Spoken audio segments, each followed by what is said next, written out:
for the Stars, Chapter 17. All this long time. The war would end. Uncle Henrik had said that, and it was true. The war ended almost 2 long years later. Anne-Marie was 12. Church bells rang all over Copenhagen early that May evening. The Danish flag was raised everywhere. People stood in the streets and wept as they sang the national anthem of Denmark. Anne-Marie stood on the balcony of the apartment with her parents and sister and watched. Up and down the street and across on the other side, she could see flags and banners in almost every window. She knew that many of those apartments were empty. For nearly 2 years now, neighbors had tended the plants and dusted the furniture and polished the candlesticks for the Jews who had fled. Her mother had done so for the Rosens. "It is what friends do," Mama had said. Now neighbors had entered each unoccupied waiting apartment, opening a window, and hung a symbol of freedom there. This evening, Mrs. Johansson's face was wet with tears. Kirsty, waving a small flag, sang. Her blue eyes were bright. Even Kirsty was growing up. No longer was she a light-hearted chatterbox of a child. Now she was taller, more serious, and very thin. She looked like the pictures of Lies at 7 in the old album. Peter Nelson was dead. It was a painful fact to recall on this day when there was so much joy in Denmark. But Anne-Marie forced herself to think of her red-headed almost brother and how devastating the day was when they received the news that Peter had been captured and executed by the Germans in the public square at Rivingen in Copenhagen. He had written a letter to them from prison the night before he was shot. It had said simply that he loved them, that he was not afraid, and that he was proud to have done what he could for his country and for the sake of all free people. He had asked in the letter to be buried beside Lies. But even that was not to be for Peter. The Nazis refused to return the bodies of the young men they shot at Rivingen. They simply buried them there where they were killed and marked the graves only with numbers. Later, Anne-Marie had gone to the place with her parents, and they had laid flowers there on the bleak, numbered ground.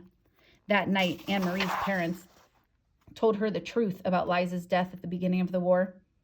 She was part of the resistance too, Papa had explained, part of the group that fought for our country in whatever ways they could. "We didn't know," Mama added. "She didn't tell us. Peter told us after she died." "Oh, Papa," Anne-Marie cried. "Mama, they didn't shoot Lies, did they? The way they did Peter in the public square with people watching?" She wanted to know it all, but wasn't certain that she could bear the knowledge. But Papa shook his head. "She was with Peter and others in a cellar where they held secret meetings to make plans. Somehow the Nazis found out and they raided the place that evening. They all ran different ways trying to escape. Some of them were shot," Mama told her sadly. "Peter was shot in the arm. Do you remember that? Peter's arm was bandaged and in a sling at Liza's funeral. He wore a coat over it so that no one would notice, and a hat to hide his red hair. The Nazis were looking for him." Anne-Marie didn't remember. She hadn't noticed. The whole day had been a blur of grief. "But what about Lies?" she asked.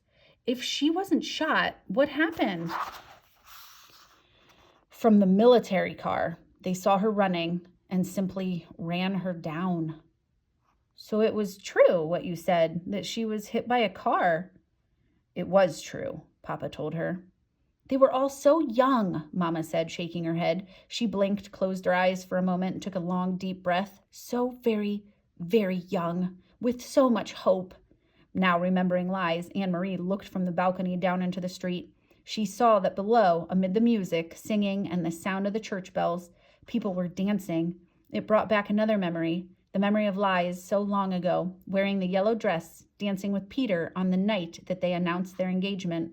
She turned and went to her bedroom, where the blue trunk still stood in the corner, as it had all these years. Opening it, Anne-Marie saw that the yellow dress had begun to fade. It was discolored at the edges where it had lain so long in folds. Carefully, she spread open the skirt of the dress and found the place where Ellen's necklace lay hidden in the pocket. The little Star of David still gleamed gold. "Papa," she said, returning to the balcony where her father was standing with the others, watching the rejoicing crowd. She opened her hand and showed him the necklace. "Can you fix this? I have kept it all this long time. It was Ellen's." Her father took it from her and examined the broken clasp. "Yes," he said, "I can fix it. When the Rosens come home, you can give it back to Ellen." "Until then," Anne-Marie told him, "I will wear it myself." Afterword. How much of Anne-Marie's story is true? I know I will be asked that. Let me try to tell you here where facts ends and fiction begins.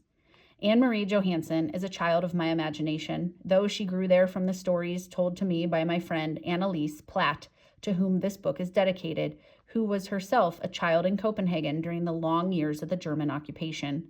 I had always been fascinated and moved by Annalise's descriptions, not only of the personal deprivation that her family and their neighbors suffered during those years and the sacrifices they made, but even more by the greater picture she drew for me of the courage and integrity of the Danish people under the leadership of the king they loved so much, Christian X.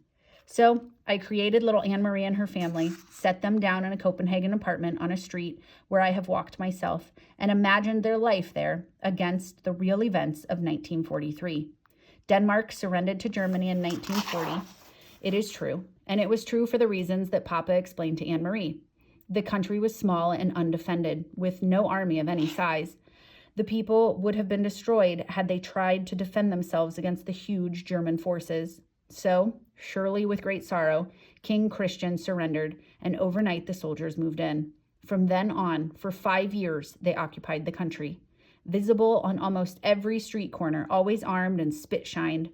They controlled the newspapers, the rail system, the government, schools, and hospitals, and the day-to-day existence of the Danish people. But they never controlled King Christian. It is true that he rode alone on his horse from the palace every morning, unguarded, and greeted his people. And though it seems so charming as to be a flight of author's fancy, the story that Papa told Anne-Marie of the soldier who asked the Danish teenager, "Who is that man?" That story is recorded in one of the documents that still remain from that time.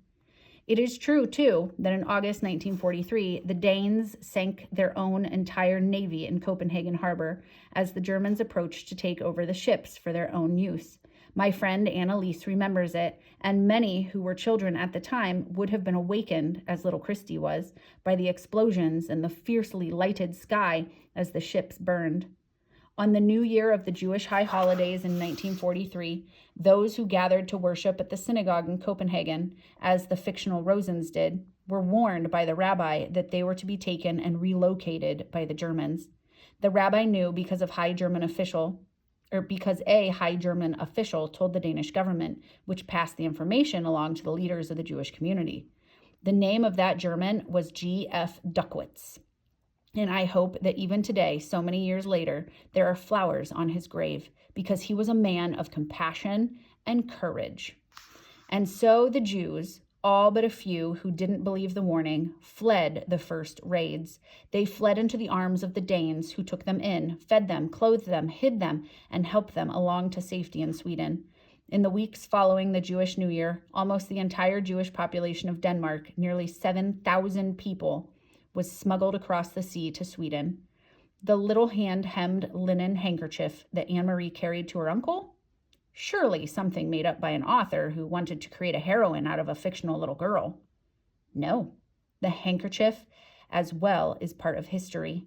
After the Nazis began to use police dogs to sniff out hidden passengers on the fishing boats, Swedish scientists worked swiftly to prevent such detection.